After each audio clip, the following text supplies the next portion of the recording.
It's not really that crazy if you think about it. Todd Phillips probably went up to the movie studios and said just about every movie I've made for the past 15 years has made over $100 million. Every movie I've made is profitable. Now I want to make a film about the most popular comic book villain in history, and it'll have De Niro in it? My record speaks for itself. Fund my movie.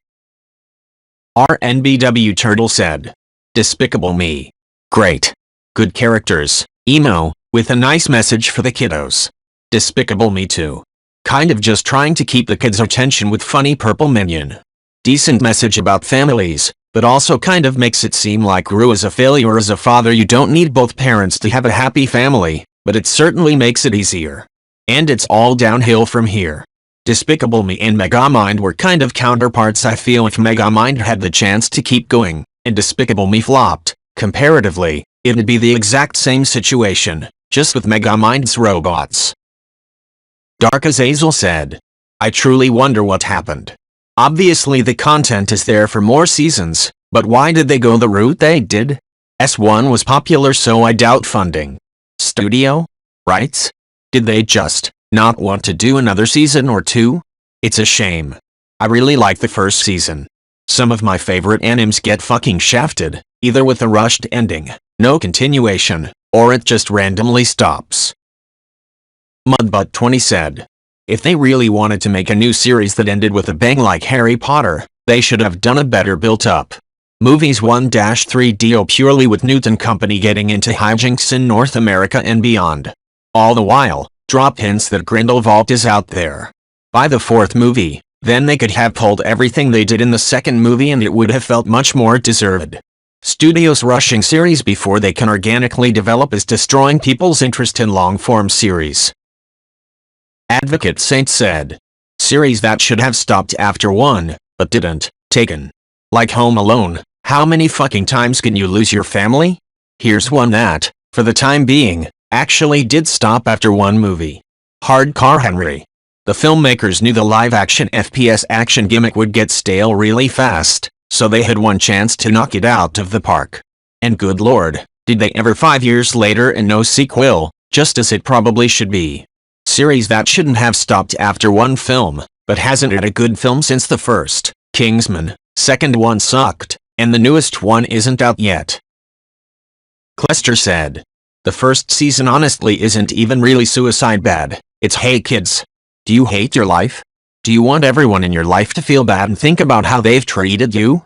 Well, have I got a solution for you.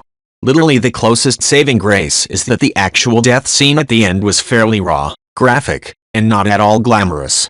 The other 99.9% of the show was absolutely glorifying suicide. Jondal said. Seriously. Just look at his filmography, The Terminator, Aliens, Terminator 2, True Lies, Titanic, Avatar. Everyone thought Titanic was going to be a flop, spending so much money on a movie, doing a movie based on the sea, which have always traditionally been flops, and it became the highest grossing movie ever. Everyone thought Avatar was going to be a flop, again spending so much money on completely new IP, introducing new tech, and again it became the highest grossing movie ever. Cameron takes his time to make movies and make sure they are perfect. Every film he does also push the boundaries of special effects for that era. That's as big of a draw for his films as the plot or action sequences. Wapzai said. Because the rest of them completely take the wrong thing away from the first film. Saw became infamous for its foot-sawing scene at the end, but the rest is a decent psychological horror thriller thing. Good movie. Even the foot-sawing scene is tastefully done as all the gore is off-screen. However, the promise of gore sold millions of tickets, so fuck it all. We're a torture porn franchise now. Such a shame.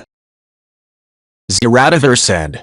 Can I just say I never understood the point of what he was even doing there? Like, interesting twist, yeah, but how are you observing anything while lying down looking like a corpse and you had to take medicine to make it appear you weren't breathing or anything? Never mind how that is supposed to actually work. It's not like he did that for any other victims in the rest of the movie, so why that setup in particular? Also, Adam earned his freedom, but you set his cuffs up so that he knocked the key into the drain the instant he woke up, and then you're just gonna be like game over and leave him there? Why? Not me fault said. Seriously.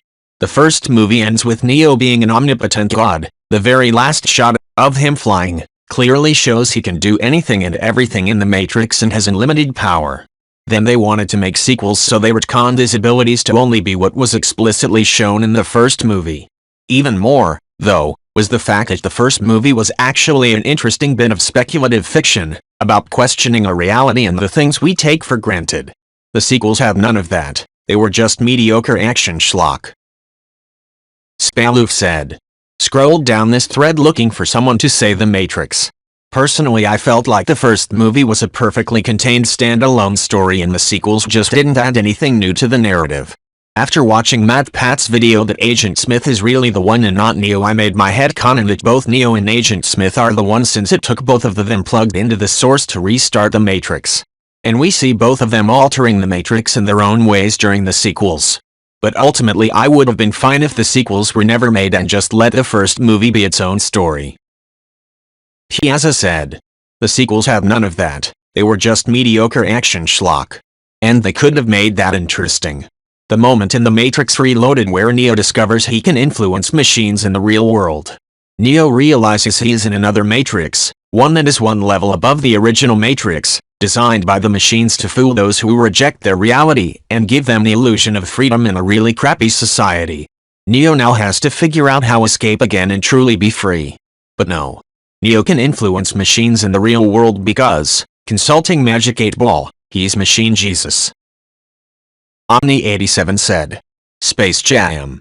I feel like a major part of its charm is just how uniquely bizarre the first film is, with the plot involving shape-shifting aliens, real-life NBA stars, and the Looney Tunes coming together in a big wacky sci-fi sports comedy.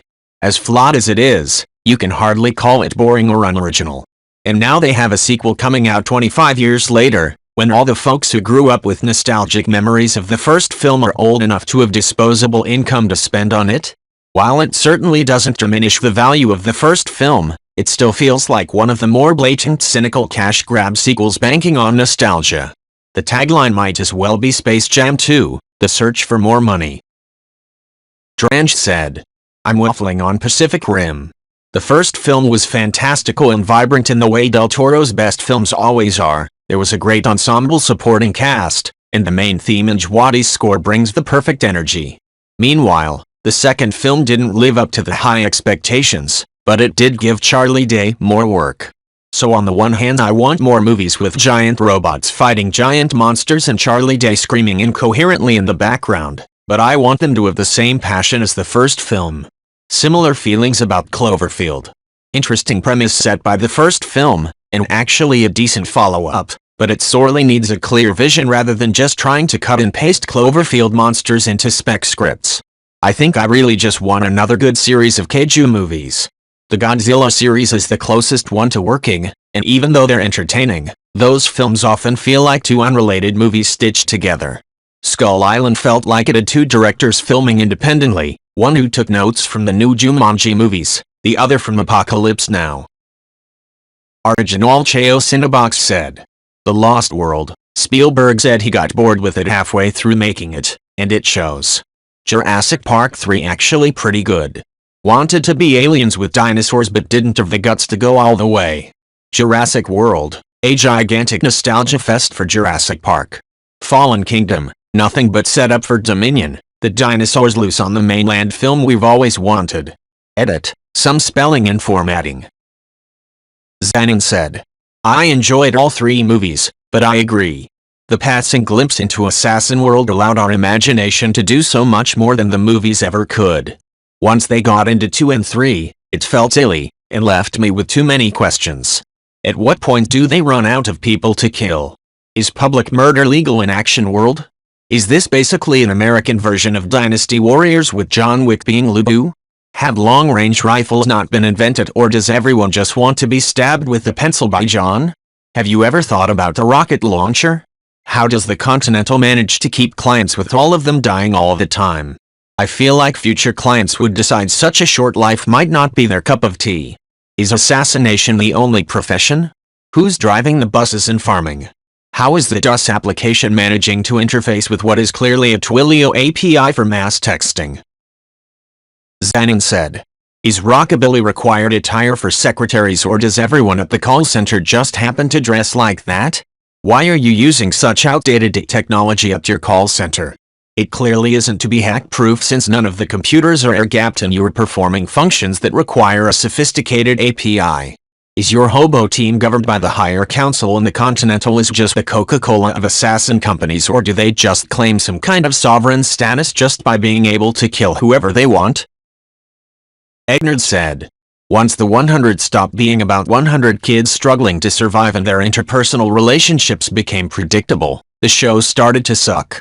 I don't remember exact episodes or season stopping points, but I was with it up until Alexa died and everything fell to shit with the Radiation Mountain thing.